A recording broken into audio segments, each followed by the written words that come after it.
ఏడవ Oscar awards సంబరం ప్రారంభమైంది. యావత్ సినీ ప్రపంచం ఆసక్తిగా ఎదురుచూసే ఈ కార్యక్రమం లాస్ ఏంజలస్లోని డాల్బీ థియేటర్లో ఘనంగా కొనసాగుతోంది.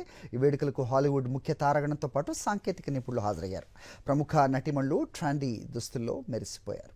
ఇక బెస్ట్ యానిమేటెడ్ ఫీచర్ ఫిల్మ్గా ఫ్లో ఎంపిక కాగా, ఉత్తమ యానిమేటెడ్ షార్ట్ ఫిల్మ్గా In the Shadow of the Cypress Oscar గెలుచుకుంది. ఉత్తమ డాక్యుమెంటరీ షార్ట్ ఫిల్మ్గా The Only Girl in the Orchestra documentary feature ఫిల్మ్గా No Other Land ఎంపికయ్యాయి.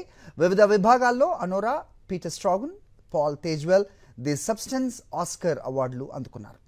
Real pain చిత్రంలో నటనకు గాను కిరణ్ కైల్ కల్కిన్ ఉత్తమ సహాయ నటుడిగా, ఎమిలియా పెరేజ్లో నటనకు జోయా సాల్దానా ఉత్తమ సహాయ నటిగా ఆస్కర్ అందుకున్నారు.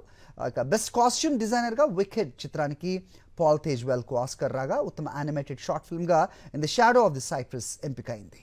ఇక ఆస్కర్ అవార్డ్స్లో ఈసారి ఇండియన్ మూవీస్కి నిరాశే ఎదురైంది. ఆస్కర్ రిమైండర్ లిస్ట్లో చాలా సినిమాలు నిలిచిన నామినేషన్ మాత్రం దక్కించుకోలేకపోయాయి. ఇందులో కంగువా, అడు జీవితం, అలాగే Santosh, Swatantrya Veer Savarkar, All Imagine as a Light, అలాగే గర్ల్స్ విల్ బి గర్ల్స్, ప్యూటల్ సినిమాలు ఉన్నాయి. ఉత్తమ విదేశీ చిత్ర విభాగంలో ఫిల్మ్ ఫెడరేషన్ ఆఫ్ ఇండియా పంపిన లాపతా లేడీస్ కూడా ఆస్కర్ షార్ట్ లిస్ట్లో చోటు దక్కించుకోలేకపోయింది.